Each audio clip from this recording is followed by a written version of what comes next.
Hello. कैसे हैं आप लोग। अब देखिए, आज हम लोग देखेंगे भारत की स्थिति और विस्तार के बारे में। यानी पृथ्वी में भारत कहाँ पे है, भारत का लोकेशन क्या है और विस्तार, भारत की लंबाई चौड़ाई क्षेत्रफल और भारत की समुद्री सीमा देखेंगे। ठीक है, तो भारत की स्थिति और विस्तार के बारे में जानने से पहले हम लोग थोड़ा सा पिछली क्लास के बारे में देखेंगे कि हम लोगों ने क्या देखा था कि पृथ्वी है।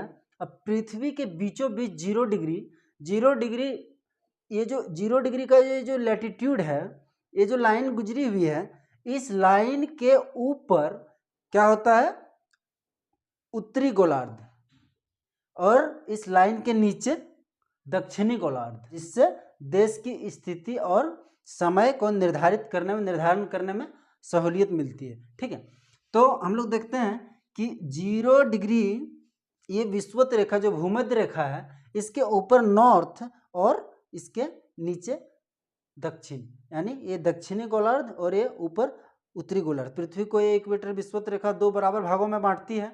तो ऊपर हो गया आपका नॉर्थ, उत्तर यानी उत्तरी गोलार्ध, यानी गोले पूरे पृथ्वी का आधा, और नीचे दक्षिणी गोलार्ध। उसके बाद भारत कहाँ है, ये तो भारत उत्तर में है। देख सकते हैं आप लोग कि विषुवत रेखा के ऊपरी भाग को हम लोग उत्तरी गोलार्ध बोलते हैं। तो भारत कहाँ है, ऊपर के नीचे, ऊपर है, तो उत्तरी गोलार्ध में। अब क्या उत्तरी गोलार्ध तो इधर भी है, तो क्या ये उत्तरी गोलार्ध में सिर्फ है, ये उत्तरी गोलार्ध में है, साथ साथ पूर्वी गोलार्ध में। यानी कि इसके हम लोग पिछली कक्षा में देखे थे कि इसके ये जो 0 डिग्री का ये जो 0 डिग्री देशांतर ये है, 0 डिग्री देशांतर के बाद इधर राइट साइड में, दाएं साइड में इधर आपका पूरब बोलते हैं, यानी ईस्ट। ठीक है, और इधर राइट साइड में, लेफ्ट साइड में वेस्ट। तो भारत कहाँ पे है, उत्तरी गोलार्ध और पूर्वी गोलार्ध। तो हम लोग क्या बोलते हैं इसको, उत्तरी और पूर्वी गोलार्ध में भारत स्थित है। ठीक है, ये क्लियर हो गया। उसके बाद हम लोग देखेंगे कि हम लोग पिछली कक्षा में देखे थे कि पृथ्वी पर एक क्षैतिज रेखा, जैसे हम लोग अक्षांश रेखा, लैटिट्यूड अक्षांश रेखा बोलते हैं, जो ये सीधा पड़ी लाइन जाती है। ठीक है, और एक जो ऊर्ध्वाधर यानी सीधी सीधी लाइनें थी ऊपर से आती हुई, जो नॉर्थ पोल से साउथ पोल को मिलाती है, उस रेखा को देशांतर रेखा बोलते हैं। ठीक है, तो हम लोग देखेंगे कि कहाँ पे भारत की स्थिति कहाँ पे है, कितनी डिग्री अक्षांश में और कितने डिग्री देशांतर में ये भारत हमारा है, फैला हुआ है। तो सबसे पहले देखिए 0 डिग्री ये विषुवत रेखा हो गया, पृथ्वी को दो बराबर भागों में बांटती है। उसके बाद हम लोग जानते थे कि 1 डिग्री 2 डिग्री 3 डिग्री 4 डिग्री कर करके यहाँ पे हो जाता था 90 डिग्री यहाँ हो गया। तो 1 डिग्री 2 डिग्री करके उसी तरह से हम लोग मान लेते हैं यहाँ पे आपका 15, 30, 60 और 90 डिग्री। ठीक है, तो 15 से नीचे यहाँ पे आपका ऐसे हो गया 10। तो भारत का जो विस्तार है वो आपका है यहाँ पे 8 डिग्री और 4 मिनट। अब सोच रहे होंगे कि 8 डिग्री तो समझ में आ गया, 1 2 3 करके 8 डिग्री तक, यहाँ फिर 10 डिग्री 15 डिग्री, यहाँ तक 90 डिग्री जाता है, लेकिन ये मिनट कहाँ से आ गया, इसको भी क्लियर कर देंगे। भारत का विस्तार नीचे इक्वेटर की तरफ भारत को 8 डिग्री, भारत का विस्तार 8 डिग्री, और ये नीचे कन्याकुमारी जहां हम लोग बोलते हैं, पहले बोलते थे ना कश्मीर से कन्याकुमारी, अब मोदी जी ने क्या किया, कश्मीर को बांट दिया और कश्मीर और जम्मू कश्मीर को बना दिया। अब हम लोग को क्या बोलना पड़ेगा, कन्याकुमारी से लद्दाख तक, तो यहाँ से यहाँ तक। तो ये जो लद्दाख में जो है, ये इसका भारत का देशांतरीय विस्तार, अक्षांशीय विस्तार ऊपरी में है, ऊपर में। तो ये कहाँ तक जाता है, आपका जाता है ये 37 मिनट से 37 डिग्री 6 मिनट तक। यानी कि अक्षांशीय विस्तार की बात करेंगे तो 8 डिग्री 4 मिनट से 37 डिग्री 6 मिनट तक ये जाता है। 37 डिग्री 6 मिनट तक ये जाता है। भारत का अक्षांशीय विस्तार 8 डिग्री 4 मिनट से यहाँ देखिए बड़ा बड़ा, इसी फिगर को हम लोग यहाँ बड़ा कर दिए कि नीचे 8 डिग्री 4 मिनट से 37 डिग्री 6 मिनट तक इसका विस्तार है। यानी ये लद्दाख और इधर कन्याकुमारी तमिलनाडु का शहर है, ठीक है। तो ये कन्याकुमारी तक है। उसके बाद कन्याकुमारी से लद्दाख तक इसका विस्तार कितना है? 8 से 8 डिग्री 4 मिनट। डिग्री को हम लोग डॉट से लिखते हैं और मिनट को 1, ठीक है, 1 डॉट लगाते हैं। और ये हो गया आपका 37 डिग्री और 6 मिनट इसका अक्षांशीय विस्तार। ये समझ में आ गया कि भारत उत्तरी गोलार्ध में अक्षांशीय विस्तार में कितना में है? 8 डिग्री 4 मिनट से 37 डिग्री 6 मिनट तक। लेकिन अब देशांतरीय विस्तार भी जानना पड़ेगा। तो भारत अब इसका देशांतरीय विस्तार है देशांतरीय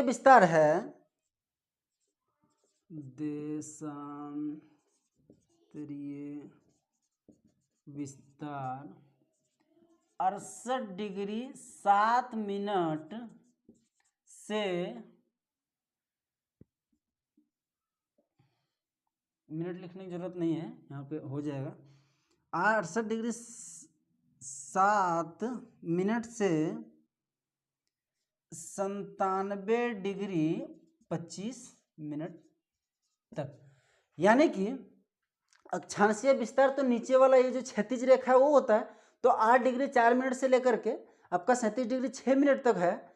और देशांतरीय विस्तार ये आपका इधर ये गोरमोता से होकर के ये जो लास्ट लाइन है, जो हमारा अंतिम भारत का जो पश्चिमी विस्तार पश्चिम में है लास्ट, तो ये आपका गोरमोता, ये एक जगह का नाम है गुजरात में, वहाँ है। उसके बाद इधर आपका अरुणाचल प्रदेश तक जा करके आपका यहाँ है 97 डिग्री 25 मिनट तक, ठीक है। तो भारत का अक्षांशीय विस्तार 8 डिग्री 4 मिनट से लेकर के 37 डिग्री 6 मिनट तक, और भारत का देशांतरीय विस्तार 68 डिग्री 7 मिनट से 97 डिग्री 25 मिनट तक, ठीक है। तो ये हम लोग देख चुके हैं। उसके बाद भारत जो हम इसमें जो पृथ्वी के बारे में पढ़ा रहे थे, तो ये 23 डिग्री, पृथ्वी पे 15 डिग्री है, तो यहाँ पे 23 डिग्री यानी 23.5 degree N north, 23.5 degree north, यहाँ से आपका एक कर्क रेखा भारत के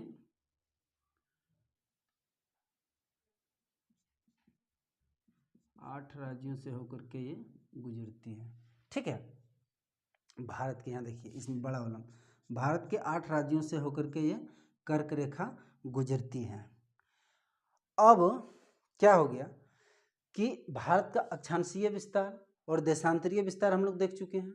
अब देखेंगे भारत की सीमा, स्थलीय सीमा, और इस फिगर को थोड़ा बड़ा बनाना पड़ेगा, स्थलीय सीमा और जलीय सीमा, ठीक है। तो इसको नोट कर लीजिए, फिर देखते हैं हम लोग इसके पड़ोसी देश के बारे में थोड़ा सा देख लेंगे, ठीक है। ये मिनट के बारे में समझा देते हैं कि ये मिनट आपका क्या है, ठीक है। कि जैसे हम लोग पहले देखे थे, ये पृथ्वी गोल है, बीचों बीच यहाँ इक्वेटर है, इक्वेटर 0 डिग्री, यहाँ से हम लोग लेते थे 1 डिग्री, मिलाते थे 1 डिग्री 2 डिग्री करके यहाँ तक जाता था आपका 90 डिग्री तक, ठीक है, 90 डिग्री तक। तो 8 अब एग्जैक्ट आपका जो भारत का विस्तार है निचला, ये कन्याकुमारी यहाँ, तो 8 डिग्री 4 मिनट है, यानी 8 डिग्री 4 मिनट। तो 8 डिग्री 4 मिनट ये क्या है? ये आपका 8 डिग्री यहाँ तक आपका आ गया, मान लीजिए यहाँ तक आ गया 8 डिग्री। और मिनट क्या होता है, जैसे कि 8 डिग्री से 9 डिग्री। अब किसी देश का बिस्तर 8 डिग्री में 9 डिग्री में पूर्ण रूप से रहे तब तो। अब मान लीजिए हम लोग नहीं बोलते जैसे 8.5 डिग्री में है, तो 8.5 डिग्री कितना मानते हैं, 8 डिग्री 30 मिनट।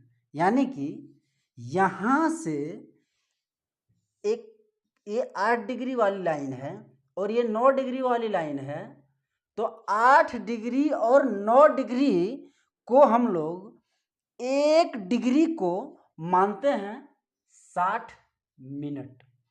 ठीक है, 60 मिनट। और 1 मिनट को 60 सेकेंड। ठीक भाई, ये क्या बात हुई, 1 डिग्री को 60 मिनट, अभी 1 मिनट को 60 सेकंड, 1 मिनट को 60 सेकंड, तो हम लोग बचपन से पढ़ते आए हैं। 60 मिनट बराबर 1 डिग्री माना गया है। यानी कि देखिए, अब हम लोग देखते हैं कि ये क्या बात हुई। अब 1 डिग्री तो 60 मिनट, जैसे कि मान लीजिए ये ले लेते हैं आपका, ये आपका 1 डिग्री का कोण है। ठीक है, अब 1 डिग्री का ये आपका कोण हो गया और इसको आप 1 मिनट का ले सकते हैं। तो इस तरह का कोण यहाँ पे 60 बार बन जाएगा। ठीक, यानी कि एक कोण कहीं पे 1 डिग्री का कोण बन रहा है, तो इसको हम लोग 60 बार, अब कैसे बनता है, जैसे कि देख सकते हैं, यहां से पृथ्वी से लेते थे 1 डिग्री का कोण। अब 1 डिग्री से 0 डिग्री से 1 डिग्री के बीच में 60 बार, यानी कि इसका 60 भाग है। तो ये 4 मिनट, यहां से यहां तक 4 मिनट, यानी कि 4, 60 में 4 भाग इसको लिया गया है। 1 डिग्री को हम लोग कितना भाग करेंगे, 60 भाग, यानी 8 डिग्री है, 8 डिग्री से 9 डिग्री तक जाने में 60 मिनट जाना पड़ेगा। 1 minute, 2 minute, 3 minute, 4 minute, 5 minute, 6 minute, 7 minute, 8 minute करके 60 मिनट तक। तो वही 8 डिग्री 4 मिनट विस्तार, और ये ऊपर है 37 डिग्री 6 मिनट, तो आपका वही है ये मिनट। ठीक है, बहुतों को समझ में नहीं आता कि मिनट क्या हो जाता है, तो मिनट आपका वही है। उसी तरह से इधर भी आपका 98, 25, जैसे यहाँ पे कर्क रेखा कितना पे है, 23 डिग्री, 23.5 डिग्री पे है, तो 23.5 डिग्री मतलब क्या है, ये 23 डिग्री और 30 मिनट ले लिया गया है, यानी कि 60 का आधा 23.5 डिग्री हो गया। ठीक है, अब भारत के पड़ोसी देश और थोड़ा सा जो सीमा साझा करता है सो, और हम लोग देखेंगे भारत के चारों ओर क्या क्या है, और फिर द्वीपों के बारे में। भारत के जो द्वीप हैं, मुख्य भूमि तो ये है, फिर द्वीप जो समुद्र में इनकी जो भारत की जो मालिकाना हक है, तो हम लोग जानते हैं कि भारत एक उत्तरी और पूर्वी गोलार्ध वाला देश है। हम लोग देखेंगे कि भारत के उत्तर में, दक्षिण में और पूर्व में, पश्चिम में क्या क्या है, और भारत के द्वीप समूह के बारे में। ठीक है, तो ये भारत है, तो भारत के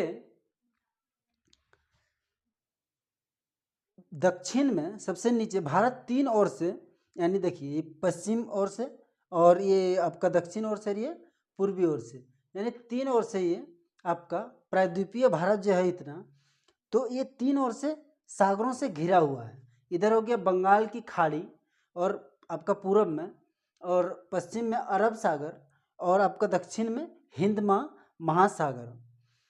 तो भारत अपना बॉर्डर साझा करता है, वो कितने कौन कौन से देश से करता है, तो वही जानने हम लोग देखेंगे। तो चीन से करता है, देखिए भारत चीन से यहाँ अरुणाचल प्रदेश, मैकमोहन लाइन जिसे हम लोग बोलते हैं, भारत और चीन का जो बॉर्डर है उसको मैकमोहन लाइन। तो ये भारत चीन के साथ बॉर्डर, स्थलीय सीमा स्थल के साथ साझा करता है, फिर भूटान के साथ, फिर नेपाल के साथ, बांग्लादेश ऐसा देश है जो भारत से 3 ओर से, इधर से इधर से इधर से, तीनों तरफ से, यानी कि पश्चिमी भाग से, उत्तरी भाग से और पूर्वी भाग से, तीनों, सिर्फ दक्षिणी भाग बांग्लादेश का, दक्षिणी भाग पे बंगाल की खाड़ी वाला सागर। तो ये और म्यांमार भी भारत से बॉर्डर साझा करता है, ठीक है। और फिर पाकिस्तान करता है, और अफगानिस्तान सबसे कम करता है, 106 किलोमीटर मात्र, थोड़ा सा जम्मू कश्मीर में जाकर के। तो भारत में अरब सागर में, यानी कि देखिए भारत है तो ये भारत की मुख्य भूमि है। अब मुख्य भूमि के बाद समुद्र में भी जो छोटे छोटे टापू, जैसे टापू हम लोग जिसको बोलते हैं द्वीप, तो चारों तरफ पानी होता है बीच में, यानी कि कुछ कुछ एरिया में वो जमीन थोड़ा सा उठा हुआ रहता है, वहाँ भी लोग रहते हैं। तो ये आपका अरब सागर में लक्षद्वीप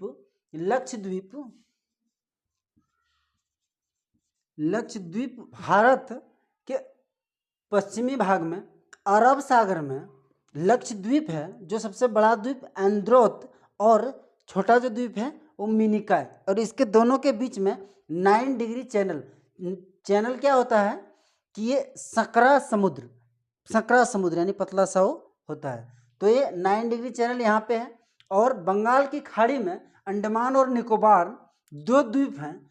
तो अंडमान निकोबार इधर आपका हो गया मध्य उत्तरी अंडमान, मध्य अंडमान और दक्षिणी अंडमान, लिटिल अंडमान जो आपका सबसे छोटा अंडमान है। तो अंडमान और निकोबार ये द्वीप, तो ये निकोबार में कार निकोबार और लिटिल अंडमान के बीच में ये 10 डिग्री का चैनल पार हुआ है, ठीक है। और ये लक्षद्वीप के पूर्वी भाग में, यहाँ पे इधर पूर्वी भाग में नारकोंडम द्वीप है, छोटा सा वे है, वो सुसुप्त ज्वालामुखी यानी कि शांत ज्वालामुखी वाला, यानी ज्वालामुखी एक बार वहां पे उद्गार हो चुका है और फिर शांत हो गया है। लेकिन अंडमान निकोबार के पूर्वी भाग में एक बैरन द्वीप है, वो बैरन द्वीप आपका वो सक्रिय ज्वालामुखी वाला है, यानी कि वहाँ बीच बीच में ज्वालामुखी आते रहता है, उठते रहता है ज्वालामुखी वोल्केनो, ठीक है। तो ये हो गया आपका अंडमान निकोबार, और इधर हो गया लक्षद्वीप। अब हम लोग इधर हो गया, याद रखेंगे कि भारत के दक्षिण में हिंद महासागर, हिंद ऐसा एक सागर है जो किसी देश के नाम पे पड़ा हुआ है, सिर्फ हिंद महासागर है जो इंडिया हिंद के नाम पे पड़ा हुआ है, ठीक है। और ये बंगाल की खाड़ी है, ये आपका अरब सागर। तो हम लोग देखेंगे कि स्थलीय सीमा, भारत जिन देशों के साथ स्थल सीमा यानी बॉर्डर जिसको हम लोग बोलते हैं, तो पाकिस्तान के साथ ये बॉर्डर साझा कर रहा है, अफगानिस्तान के साथ यहाँ पे, और चीन के साथ इधर आपका, नेपाल के साथ ये, फिर आपका भूटान के साथ यहाँ पे, तो बांग्लादेश, फिर म्यांमार। तो ये स्थलीय सीमा जो है भारत और अन्य देशों के बीच में, तो टोटल 15,200 किलोमीटर स्थलीय सीमा, ये सब देशों का जोड़ करके बॉर्डर जितना लाइन में फैला हुआ है, यानी तार मान लीजिए हम बिछाएंगे पूरे बॉर्डर में, तो 15,200 किलोमीटर तक हम इसमें बॉर्डर में तार बिछाना पड़ेगा, तब जा करके हमारा चारों तरफ से एक कंपाउंड घुमाएंगे, यानी घेरा लगाएंगे बाढ़ जैसा, तो 15,200 किलोमीटर तार हमको उतना लंबा लगेगा। मुख्य भूमि आपका तटीय सीमा बोलते हैं हम लोग समुद्र और भारत का जो सीमा लगा हुआ है, भारत का स्थलीय सीमा, और इधर जैसे अरब सागर से लगा है, और इधर फिर हिंद महासागर से लगा है, इधर बंगाल की खाड़ी से। तो ये मुख्य भूमि वाला, ये द्वीप वाला छोड़ करके, तो यहाँ से ये और फिर आपका इधर, हाँ, इतने अरब सागर, हिंद महासागर और बंगाल की खाड़ी, ये यहाँ से यहाँ तक आपका 6100 किलोमीटर इसकी लंबाई है, ठीक है, तटीय सीमा मुख्य भूमि का। और द्वीपों समेत टोटल, और इधर आपका द्वीपों समेत यहाँ पे मान लीजिए कहीं पे ये मान लीजिए सागर है, ठीक है, इसमें से एक द्वीप है, ये हमारा ही होगा, भारत का ही होगा। तो भारत का होगा तो ये चारों तरफ इसका जो गोल चाहे जैसा भी है, कहीं लंबा पे जैसा द्वीप है, चारों तरफ ये नापा जाता है, जिससे हम लोग बोलते हैं ये द्वीपों का तटीय सीमा। और ये तटीय सीमा भारत का ही, अगर द्वीप में मालिकाना हक भारत का है, ये भारत ही है, तो यानी कि जिस तरह से राज्य बसा हुआ है उस तरह से ये अंडमान निकोबार और लक्षद्वीप भारत ही है। तो ये हालांकि ये समुद्री बीच में तो आना जाना थोड़ा सा सुलभ नहीं है, ये हवाई जहाज से या तो फिर आपको फिर ये समुद्री जहाज से जाना पड़ेगा। तो इसलिए ये गोल है चाहे लंबा है, इसका चारों तरफ का जो ये होगा आपका सीमा की लंबाई वो नापा जाता है। तो टोटल 6100 से तटीय सीमा मुख्य भूमि की है, और इसका लक्षद्वीप और अंडमान निकोबार का टोटल, और 6100 इधर, और इधर आपका हो गया 1416 किलोमीटर, 1416.6 किलोमीटर, यानी कि टोटल आपका 7516 किलोमीटर समुद्र से भारत का जमीन लगा हुआ है। जैसे ये देखो, कहीं जाएंगे हम समुद्र, कहीं ना कहीं तो अंत होगा धरती का, तो जाकर के फिर समुद्र में जाएंगे। तो भारत की जो मुख्य भूमि की लंबाई है सागर के बीच में वो 6100 किलोमीटर है, और द्वीपों समेत 7516 किलोमीटर है। ठीक है, टोटल समुद्री सीमा का टोटल बोलेंगे, स्थल बॉर्डर जो देशों के साथ में लगता है, स्थल सीमा 15,200 किलोमीटर, और मुख्य भूमि तटीय सीमा 6100 किलोमीटर, द्वीपों समेत 7516.6 किलोमीटर, यानी कि टोटल मिला करके इसको तीनों जोड़ देंगे, जैसे 15,200, 6100 और इधर फिर 1416.6। ठीक है, तो ये आपका टोटल हो जाएगा 22,716.6 किलोमीटर। यानी कि भारत की अगर पूछ ले टोटल भारत की टोटल सीमा, जितने भी सीमा, स्थल सीमा, समुद्री सीमा, तो टोटल हो जाएगा 22,716.6 किलोमीटर द्वीपों समेत सब मिला करके। और सिर्फ स्थलीय सीमा पूछे तो 15,200 किलोमीटर, मुख्य भूमि की तटीय सीमा तो 6100 किलोमीटर, द्वीपों समेत 7516 किलोमीटर, यानी कि 1416.6 किलोमीटर ये सिर्फ द्वीप का है। ठीक है।